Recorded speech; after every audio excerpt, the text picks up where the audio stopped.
Welcome to the video lecture series of radar systems. Today I will discuss AKTU examination question paper and solution for the subject satellite and radar systems. Its code is REC083. As you know that in this subject there are two portions. One is for the satellite communication and other is for the radar systems. Out of 70 questions, some questions are based on satellite communication that I have already discussed in the previous video. If you have missed it, you can refer that.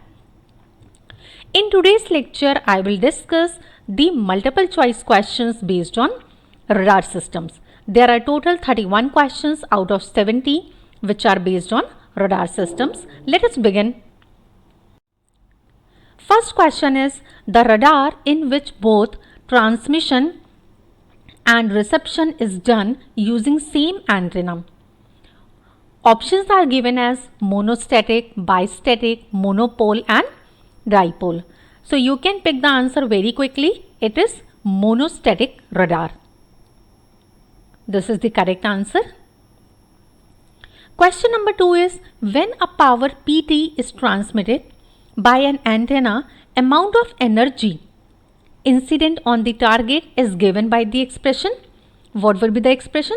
Expression is PT into G upon 4 pi R square, where G is the gain of the transmitting antenna, means the correct answer is A. Question number 3. The term radar cross section defines the, read the options carefully, scattering ability of target, power radiating ability of target, amount of energy scattered by unwanted objects, cross section of radar area through which energy is emitted. So the radar cross section is defined as the scattering ability of the target, means A is the correct answer. Question number 4 is you have to fill this space. Determines the target range by measuring the round trip time of a pulsed microwave signal. Which type of radar is this? This is nothing but a pulse radar. A pulse radar determines the target range by measuring the round trip time of a pulsed microwave signal. Means A is the correct answer. Question number 5 is pulse radar operating at 10 GHz frequency has an antenna gain of 28 dB and a transmitted power of 2 kW. If it is desired to detect a target of cross section 12 meters square and minimum detectable signal is minus 90 dB meter, the maximum range of radar is, remember the formula, maximum range of radar is written as PT into G square sigma lambda square upon 4 pi its cube into S minimum. There are 3 variants of the radar range equation. You must remember all those 3 variants because depending upon the values you can calculate it. See here, what is lambda? Lambda you can calculate, this is nothing but C upon F. C is 3 into 10 raised to the power 8 and F is given as 10 GHz. So you can calculate lambda. At the same time G is also given as, which is 28 dB, converted into the normal scale. Radar cross section is given as 12 meters square and S minimum power received is also given. Power transmitted is given as 2 kW. So this term is also given. Substitute all these values and when you substitute and you simplify it, you will be getting the answer as 8118 meter. So now let us check where the option is. This is A. The correct answer is A. Question number 6 is construction of pulse radar is much simpler than Doppler radar. whether this statement is true, false, or either of, or you cannot comment on this. Generation and transmission of pulses is more complex in case of pulse radar in comparison to the continuous. It means this particular statement is false. Question number 7 is duplexer is an oscillator, it is a microwave switch, amplifier, active device. You know that whenever a single antenna is used for transmission and reception both, then the duplexer device can be used. So it acts as a microwave switch, means B is the correct answer. Question number 8 is three-dimensional radar determines. See, here you are talking about three-dimensional radar. So it determines altitude, range and bearing. A is the correct answer. Question number 9 is radar resolution has a unit of. What is the unit of radar resolution? Is it meter, second, degree or meter per second?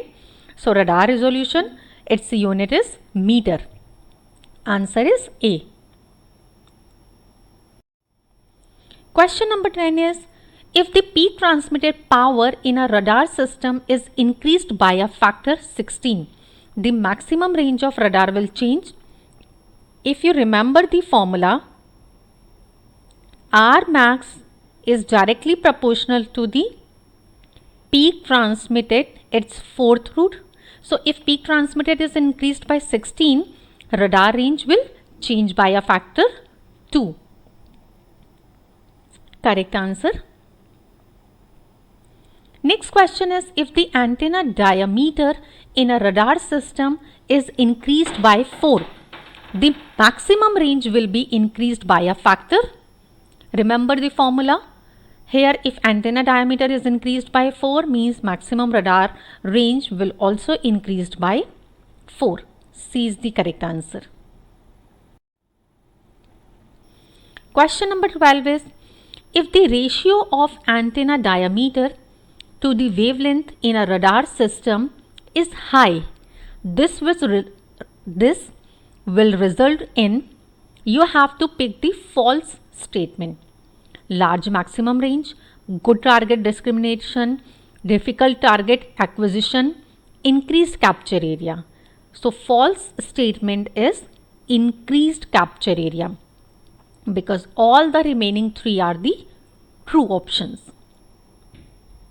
Correct answer. Question number 13 is the IF bandwidth of a radar receiver is inversely proportional to, whether it is inversely proportional to pulse width, PRF, pulse interval or square root of the peak transmitted power. So IF bandwidth of radar receiver is inversely proportional to the pulse width. Correct answer. Question number 14 is the A scope displays.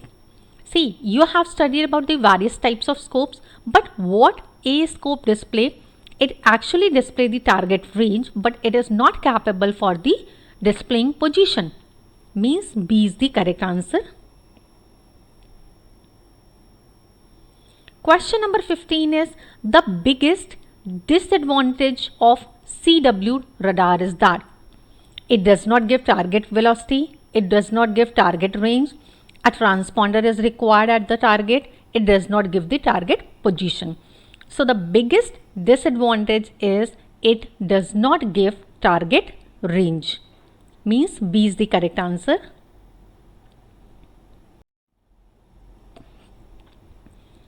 Question number 16 is tracking information is obtained by. So tracking information is actually obtained by a stationary beam with a suitable bandwidth. So in my opinion, you can mark D as a correct answer. Question number 17 is range tracking is used to find. See, you have studied range gated. So range gating is used to find target range, target velocity, target location or target range and to develop the range gates. So D is the correct option over here. Question number 18 is acquisition of target is done by tracking radar, stationary beam, CW radar, MST radar. So acquisition of target is actually done by tracking radar. Correct answer. Question number 19. Sequential lobing means switching antenna beam alternatively between two positions is the sequential lobing. Means A is the correct answer. Question number 20 is each scan cycle requires the reception of at least 2 target echoes, at least 1, at least 3, at least 4. So each and every scan cycle requires at least 1 target echo. Otherwise, the purpose will not be fulfilled. Means B is the correct answer. Question number 21. In conical scan radar, the beam is rotated continuously, rotated in 2 steps, rotated in 4 steps, rotated in 360 steps. Conical scan means cone type of scanning. Means here it is rotated continuously. A is the correct answer. Question number 22 is lobe switching gives angular error, range, velocity or target size. So lobe switching actually gives angular error. A is the correct answer. Question number 23. Tracking radar gives. See, tracking radar gives range information, angle information, Doppler shifts, and for the angle it gives you the information related to the azimuth and elevation both. So here A must be the correct answer, range, angle information and Doppler shift. Question number 24. Glint means. Glint is a very important term. You must have studied it. What is glint? Glint is the fluctuation of the apparent angle of the target relative to the radar bore side caused by the variations in the orientation of the phase front of each echo signal at the antenna, and it is possibly due to the changes in the scattering location of the target. Means it is target phase fluctuations. So B is the correct answer. Question number 25 is the angular tracking accuracy is improved by. Whether it is improved by narrow beams, broad beams, wide transmitting pulse or low frequency. So large changes of signal strength occur close to the axis of a narrow beam, then in wide beam, which results in better tracking accuracy. It means narrow antenna beams are the correct answer. Question number 26 is helical scan is used to provide. See, helical scan, it is a unidirectional scan pattern which allows pencil beam to search 360-degree pattern in clockwise direction. It means full spherical coverage. Correct answer. Next question is the application of tracking radar is. It is used to track in range and angle both. Means A is the answer. Question number 28 is squint angle is the angle between. What is the squint angle? Recall this particular term. Squint angle is the angle between antenna beam axis and axis of rotation. Now see where this option is. It is B. B is the correct answer. Question number 29 is the Palmer scan is used in.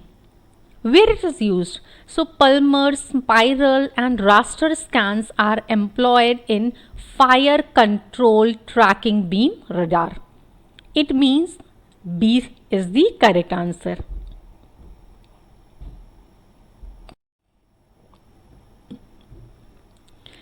Next question is ideally with zero track errors, the error voltage should be what?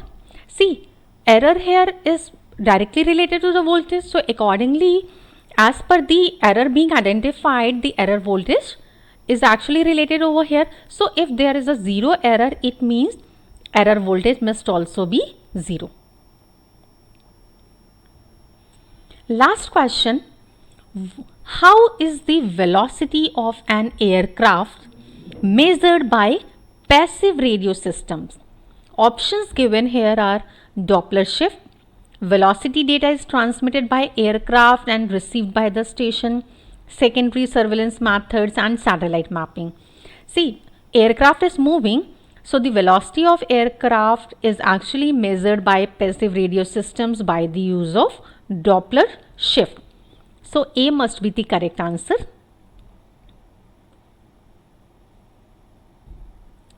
So these are the 31 questions which are based on the radar systems in this particular examinations, while remaining questions are related to the satellite communication. So all those questions I have discussed in the another video. Thank you so much for watching this video.